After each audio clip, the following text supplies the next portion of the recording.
Done. Yeah. Hello YouTube, this is Sterling Gaddis from the Japan Imports Local. I got first place, and Zombie Master Man decided that he wanted to get a deck profile of this, and this is what I decided to bring today. One of my favorite decks of all time. This is Bystial Dragonlink. You've heard of it all the time. It's world's winning deck. It's very powerful, but personally, I just like it in this metagame because there's certain tools that lots of decks, particularly Snake Eyes, has a very hard time to deal with. And I really just like lots of the edge deck pieces are very nice, but we will get to those here in a moment. First, we have to start with the bare bones of the deck, which is, of course, the main deck. The main deck, we're running 43 cards in the main. So I'm going to go through this engine by engine. I'm not going to go through this like monster spell trap, but I'll try to explain how things tie together. So for the best starter in the deck, we're running 3 copies of Black Metal Dragon when it's sent from the field to the graveyard, add a red eyes card from deck to hand. And then in order to access the Black Metal better, we're running 1 copy of 1 for 1. Really funny when Snake Eye players think you are on Snake Eyes. It is really hilarious. Then for the search targets off of the Black Metal, we're running Red Eyes Darkness Metal Dragon as a free Reborn, Red Eyes Black Meteor Dragon as a free special summon. Black Meteor Dragon has to send a normal monster from deck to grave as cost. We're running Psyframe Driver as the normal monster, and we're running Gamma because why the heck not? I suppose you could probably run Delta and like some E-Telly stuff just to have like 2 tuners in rotation, but that's something I'm working on my own time. The next engine is the most important engine, which is why the deck has half of its name, the Bystials. We're playing 3 copies of the Bystial Rebellion. You discard it to add a Bystial from deck to hand. It's a free special summon, and you can then place a branded spell trap from deck face up. In order to get to the Lubellions, we're playing 3 copies of Saronir. Saronir is, of course, insane. It is, of course, every single Bystial has the free special summon, and then whenever Saronir is sent to the graveyard specifically, you get to dump a Bystial or a branded spell trap. So this is just basically copies of Lubellion 4, 5, 6. We're playing 1 Mandamut because it is at 1. And if it was not at 1, I would probably drop this to 2, play 3 of this. Drewsworm is the next best Bystial in line. Basically, it is removal. It's really neat because, of course, you know, if someone deals with it, it is, you know, basically going 1 for 1.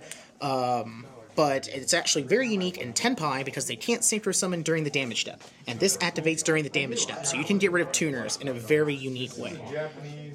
Bystial Baldrake is the last Bystial that I am running. Lots of people don't like it, but personally I do because I think he's like a nice little cherry on top of an already nice end board, and sometimes going second, you'll open 2 Bystials, and this is like insane. Then we're playing 1 Branded Regained and 1 Branded Beast. Some lists like 2 Regains, some lists like no Beast, some lists I've even seen with 2 Beasts. I don't know why you're doing that. Beast is insane to get back Regained, Beast is removal, and Regained is recursion and draw power. So really both of these are just insane. You should play 1 and 1. If you're playing more dragons, then you should probably I would consider maybe 2 Beast, maybe. But if you are on no dragons, cut the Beast entirely. Now, for the next piece of engine is the good old Chaos stuff. You're familiar with this. 3 copies of Starleech Saphir as a normal summon that then gets you to either White Dragon Wyvern Burster or Black Dragon Collapse Serpent, which search each other and are good things to put back off of Regained. We're playing 1 Chaos Space because it is limited and gets you to both of the Chaos babies. We're playing 1 Chaos Dragon Levineer as the secondary target. But fun fact, Chaos Space can also get you to Bystial Rebellion, which matters because it basically turns on the Bystials as well, because they're just really cute. The next thing we are running is the Rockets. I personally love these guys just because they're great ways to spam out bodies. Even though, yes, the best Synchro 8 for them is banned, there are still great Synchro 8s. We're playing 3 copies of Quick Launch. We are then playing 3 copies of Rokket Tracer.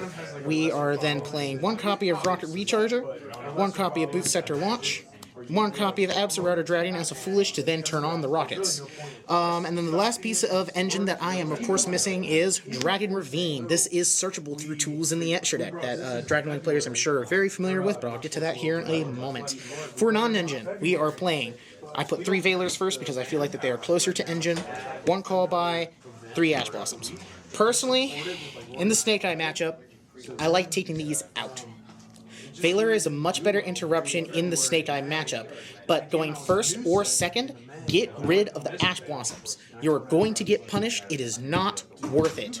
The chance of them opening Diabell Star is so low. Well, it's not that it's low. Rather, it's more like if they open Diabell Star, that's really the only good Ash. Everything else is Veiler, Veiler, Imperm, Imperm. Then in the extra deck, we are playing Striker Dragon to get you to the Boot Sector launch. Guard Dragon Pisty is a free monster reborn. Dragoonian Knight Romulus gets you to the Dragon Ravine. Herratic Seals is the best card ever made. Dark the Dark Charmer is a free reborn, which is like nice in some matchups. IP Masquerena, free Link Summon. Triple Burst is just like good arrows for Guard Dragon Pisty. Nightmare Unicorn is just climbing material. Access Code Talker is big guy, I can end the game now. Boral End is the actual like thing that I personally think really screws with Snake Eye because they have to run Subversion. And Subversion is the only card that deals with this exactly. Everything else cannot handle it. Then, for the last Link monster in here, I'm running Underworld Goddess of the Closed World. Very fun interactions with this card, especially against Snake Eye. If you don't open a Bystial for the IP Masquerena, you can use their IP Masquerena as 2 Link materials to make this that is also indestructible, which is really, really, really funny. It's really good. It's awesome. It turns off Princess, you can negate Flambers, you can do a lot of stuff with that. Then, for the rest of the lineup, we are playing 1 Z's monster, Herratic Dragon, King of Atum. If you're unfamiliar, requires 2 level 6 dragons to make, and you can special summon any dragon from the deck. Insane. 2 Bystials, free extender, free starter, whatever you want. And then for the Synchros, we're running no fusions, but for the Synchros, we are running Draco Berserker of the Tenyi, Bystial Dissipator, and Chaos Angel. This is just the lineup that I personally like. This would have been Savage, but Savage is gone. So that means it is Dissipator and Chaos Angel are doing a lot of heavy lifting.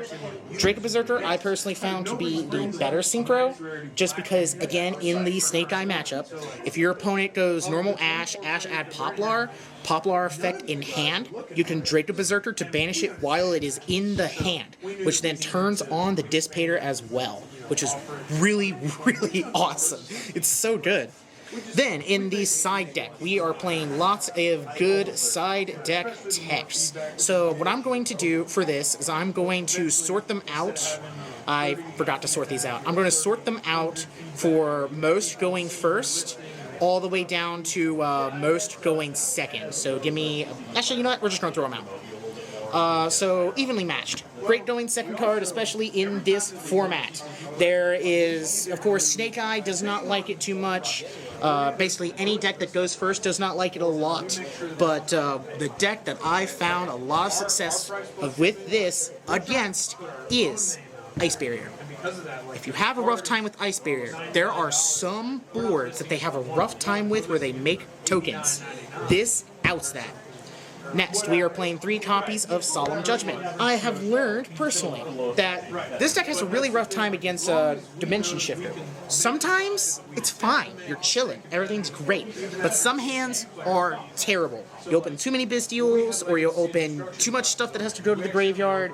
So therefore, this is a way to slow the game down in such a way that every deck that runs Shifter loses.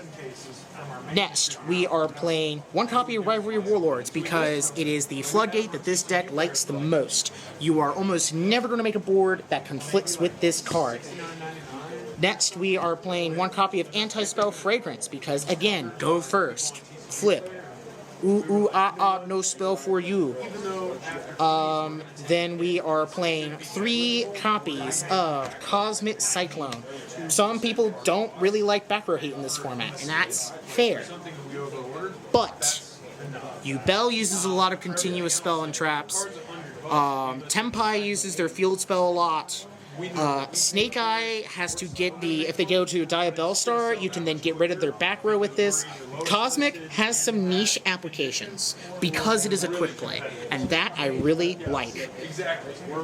Next, we are also playing one copy of Harpy's Feather Duster. Duster is kind of okay this format. It's not probably the best thing in the world, but what I personally like is that compared to Lightning Storm, you can do some very interesting plays where you commit to a little bit, and then when your opponent is thinking, oh, I'll get him with the call by when he like sends something to graveyard, Duster immediately, because you can then just, you know, juke everything and then just keep going. And then the final side deck card is 3 copies of Droll and Lockbird. Some people don't like this. I personally think it is not a format for this. But, once every blue moon, you will find a matchup that does not like Droll. That one matchup that I have found that really hates Droll is Yubel. Yubel does do a lot of searching. Yeah, sure, they can just go normal summon and then do this and do that and do other things, but if they lead with specifically Circle, the one that searches a card that mentions one of the Sacred Beasts, you can Droll there, and then they can't add the Samsara D-Lotus, so therefore it keeps access off of all of their Yubel stuff, which matters a lot because then Nightmare Prison has to destroy from deck, Soul of Yama does nothing, Nightmare Pain doesn't do a lot, Spirit of Yubel doesn't do a lot, so Droll does come up in a couple of good matchups. With that being said, yes, this is Bystial Dragonlink. After all of the hits that they have done to whether it's around this deck or with this deck, however they want to hit it, this deck will still reign supreme. I have a firm belief that anything that has the word dragon on it is probably really, really good. And you still need to keep your eyes open for this list. Well, not exactly this list, but this kind of deck, this coming up format. I mean, it's just going to be